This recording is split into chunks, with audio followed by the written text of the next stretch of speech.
Hey, everybody, it's Mark Harrington coming to you live from the U.S. Supreme Court here in Washington, D.C. We're inside the building behind me, the Supreme Court of the United States. 9 justices today are hearing a Louisiana case, Jones Medical Services versus Russo.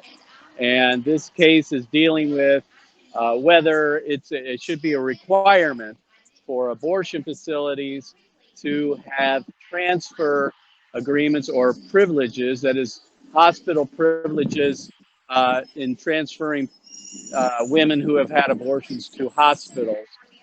That's the case that's being heard behind me as I speak to you right now from the U.S. Supreme Court. So, as you can tell, there are a lot of protesters here today. Uh, the pro-life, pro-choice debate is happening right here on the steps and the sidewalk of the U.S. Supreme Court. If you can't really tell, but the pro-life advocates are outnumbered pretty much, probably 2 to 1 at least. The other side's very vocal. They came out in force today. However, the I think it's Priests for Life and Silent No More awareness campaign has set up a speaker set up with speakers here and a podium. So right now they're women going up and giving their testimonies as to how abortion harmed them. These might be women that were physically, emotionally, spiritually harmed by abortion. They're the ones that are testifying behind me here on the podium with the speaker system. So they've been here all night. In fact, they've been here a couple days. They staked out the spot so that they could be assured of having it today. So they'd have the spot. So some people spent the night. They slept on the sidewalk here to secure this location so they could have the spot to be able to speak to the crowd. So once again, we're here at the U.S. Supreme Court. 9 justices hearing Jones Medical Services versus Russo, a case dealing with hospital privileges for abortion doctors. Now, you might think, well, what's that all about? What didn't we deal with this 4 years ago in 2016 with the Hellerstedt decision? Well, the answer is yes and no. In that case, the court on a 4-4 split upheld the lower court's decision to keep the Texas law intact, or I'm sorry, struck down the Texas law requiring transfer agreements. Because of the death of Antonin Scalia, there were 4 justices that voted, it was a 4-4 decision. Let's just leave it that way. This case is similar to that, but the difference is this, and that is that abortionists, this is really about whether abortionists can have standing in representing women. The question before the court really isn't about abortion, which is unfortunate, of course. I mean, if anything, we should be talking about the killing of unborn babies today, not about whether the abortionists should have transfer agreements. But what's happening today is they are arguing whether abortionists should have third party standing in representing women in this case, in that the abortionists are the one filing suit, not the women. And so, what's going to be interesting here is whether the court or the justices will allow the abortionists to have standing. That would be the first thing. Because obviously, the abortionists have a vested interest in keeping their business going, a financial interest. They're not necessarily caring about the woman's right to choose. This isn't an argument or a case being brought by women who want to keep abortion legal. This is brought by abortionists who don't want their abortion facilities shut down because they can't meet the minimum standards in the state of Louisiana. That's what this is all about. So that'll be interesting to see whether the justices side with the abortionists and give them third party standing. The other thing is that this is the common mantra of the pro-abortion movement, and that is this. They would say that you cannot have the constitutional protected right to abortion unless you have access to abortion. That is the argument that we're hearing more and more from pro-abortion advocates.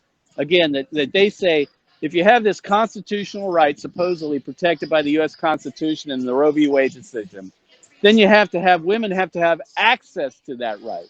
And without access to that right, they can't have the constitutional rights. And so hopefully they're going to deal with that issue today. I mean, think about it. We have the Second Amendment. This was brought this morning. I was listening to Albert Mohler, and I get his podcast every day, and he brought this up. We have the Second Amendment right to bear arms.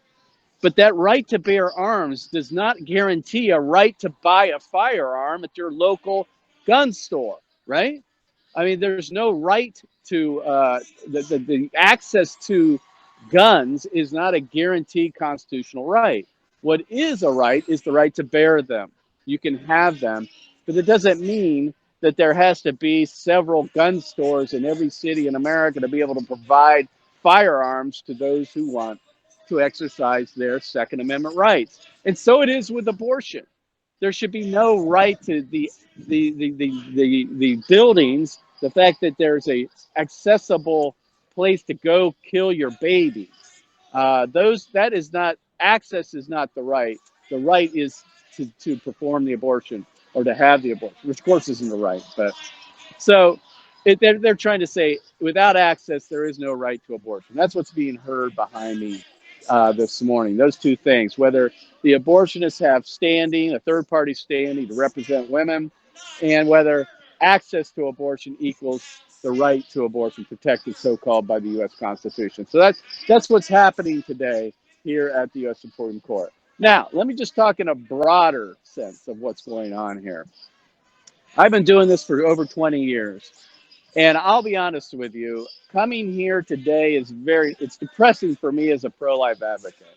Because after 25 years or more of doing this, are we really only debating whether abortionists have standing and whether women have access to abortion because of the abortion centers closing down? Is that all we've been able to accomplish in over 47 years?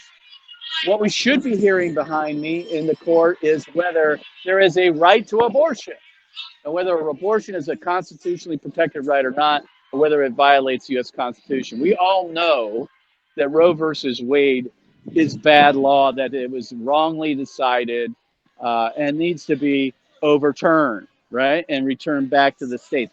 That's what we should be hearing today. But unfortunately, that's not what we're going to be hearing today. And it's unlikely that the justices, either orally or in their written opinions, are even going to deal with Roe versus Wade, which is the real heart of the matter and what should be being debated behind me today. Not this whole regulation issue of whether abortion doctors should have privileges to go to hospitals or send their patients to hospitals. That is not what we should be talking about. But we are. The other thing is that we're hearing from our side is this is all about women. This is about women having safe facilities to be able to have an abortion. You know what? Let's not talk about that, really. Come on. Is that really what we should be debating? Now, we understand that if they're going to qualify an abortion center as a health facility or an ambulatory surgical center, that they ought to have minimum standards. I get it.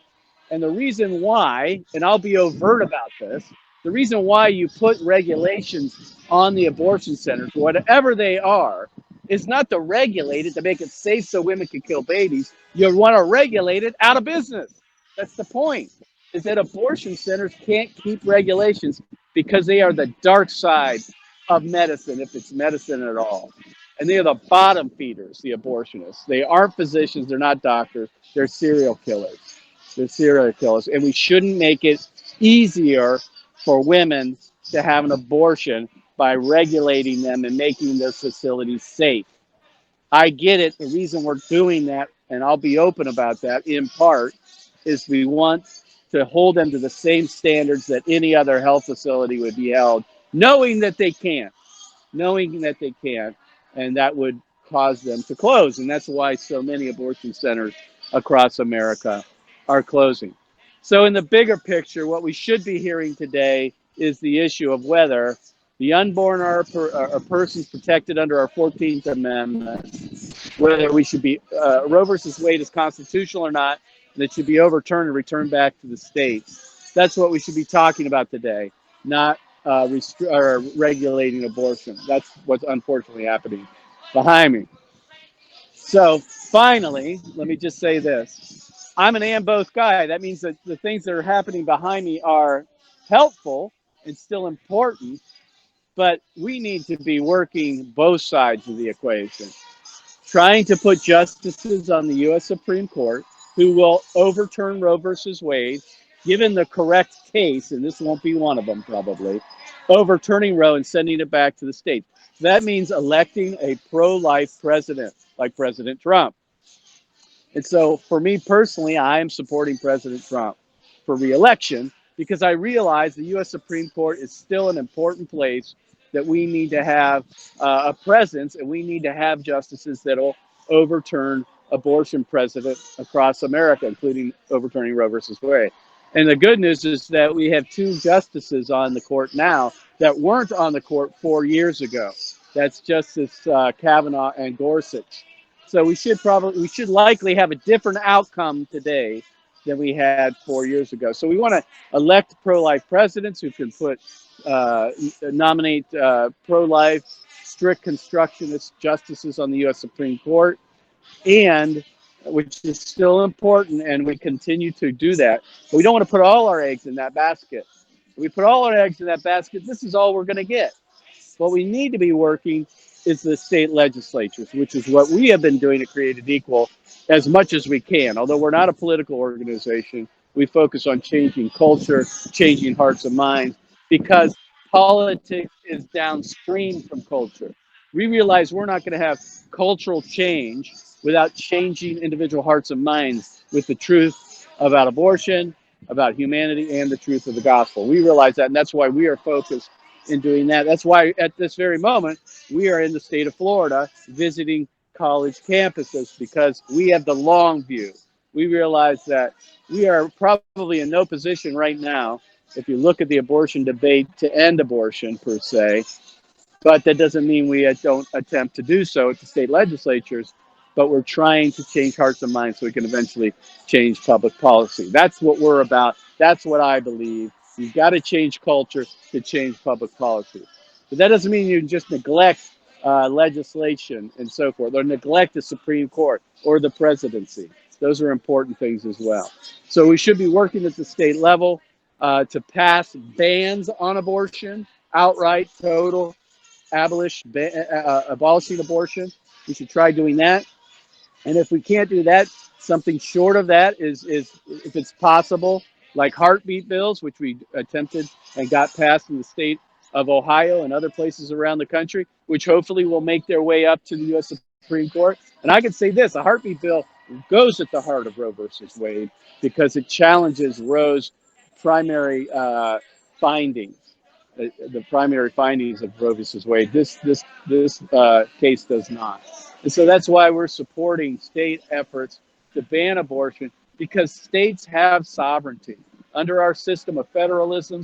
The state has the right, duty, obligation, authority to outlaw murder. To outlaw murder. It's not a federal question; it's a state question, and the state needs to say to the federal government, we do not recognize Roe versus Wade. We look at Roe versus Wade, say it's unconstitutional, and they need to act accordingly. And if that comes against Roe versus Wade, whether through the courts, through the appeal process, or through a governor who says to the U.S. Supreme Court and to Roe versus Wade that we don't recognize that, we're going to defy that law. I'm good with both of those scenarios, whether we go through the court system or find a governor, an attorney general, state government, law enforcement who will enforce state laws on abortion and defy Roe v. Wade. I'm good with all of it, because we got to be firing on all cylinders, folks, because we don't know exactly the path to victory. We can't give up one for the other. And that's why politically we got to be working every angle we can. It doesn't mean that every piece of legislation or every strategy is as effective as the next, right? There are good, better, and best, but we need to be focusing on all if we can. And that's why it's important what's happening here behind me today inside this building as the justices are deciding whether the state of Louisiana can require abortion doctors to have admitting privileges for their patients to go to hospitals. Because we realize if those are upheld, two out of the three abortion centers in Louisiana are going to close because they cannot maintain those minimum standards. But we're not about regulating abortion. That is not what this is about. We understand that is only a means to the end, a means to the end of ending abortion altogether, chipping away at Roe versus Wade. So hopefully that's helpful. It's a very raucous crowd behind me. They're actually quite well behaved, to be honest with you. Um, it's actually quite well behaved and civil at this point. So again, Mark Harrington here, coming to you from the U.S. Supreme Court, with the justices behind me hearing the case of Jones Medical Services versus Russo. And thanks for joining us today. Be praying for our team in Florida. We will go to join them today. My wife and I. We will join them in Florida here today and pray for these justices that they get the spine to talk about the real issue, and that is whether the unborn are human persons protected by the 14th Amendment of the U.S. Constitution. And if they are, then Roe versus Wade has to be overturned. That's what the justices need to be focusing on, and that's what we need to be praying that they do even today.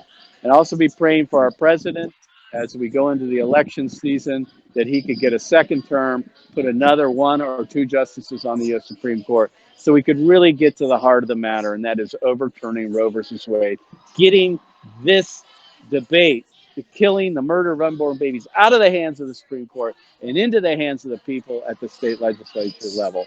So anyway, again, Mark Harrington coming to you live from the U.S. Supreme Court. God bless you. God bless America. And remember, America, to bless God. See you next time.